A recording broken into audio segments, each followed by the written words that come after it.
nowadays I do everything on my own. I film, I edit, I do interviews, I have a whole equipment, and basically I just reach people in different countries and through different languages and different stories from different countries, people around the world. And this is the best thing that you can have as a journalist and as a reporter, to be the voice of the others. And also, when people try to hide stories, you need to grab a little bit more and to find people that don't have voice and to be the voice of them in the world. So this was basically the reason why I decided to continue my career as a journalist, and then of course to combine it with video and documentary filmmaking, because through the hardest journalism, it is to do video journalism, because, you know, if you want to write an article, you can write it with beautiful words, you can describe it in different ways. But when you have very unique footages, when you have very unique style of filmmaking, you can touch everybody around the world. This is the best thing that you can do as a reporter, journalist, filmmaker, and the best combination comes through films, definitely. That's amazing. Thanks so much for sharing your journey. Were there any particular challenges that you faced in your journey that shaped your perspective on women's empowerment? Definitely, yes. So there were many challenges, both personal and professional.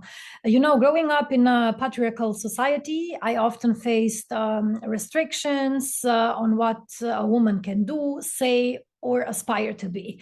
And even in the journalism industry, I encounter gender discrimination. And always when for example, when I did a project or something like that in the Balkans, I didn't understood sometimes, even in school or even in university, why when I said something, people didn't accept maybe my idea or something like that.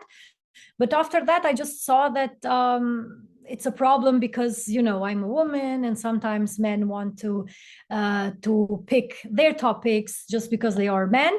And this experiences only deepened my resolve to advocate for women's empowerment, and the lack of representation of women in media in international level from Kosovo and from the region.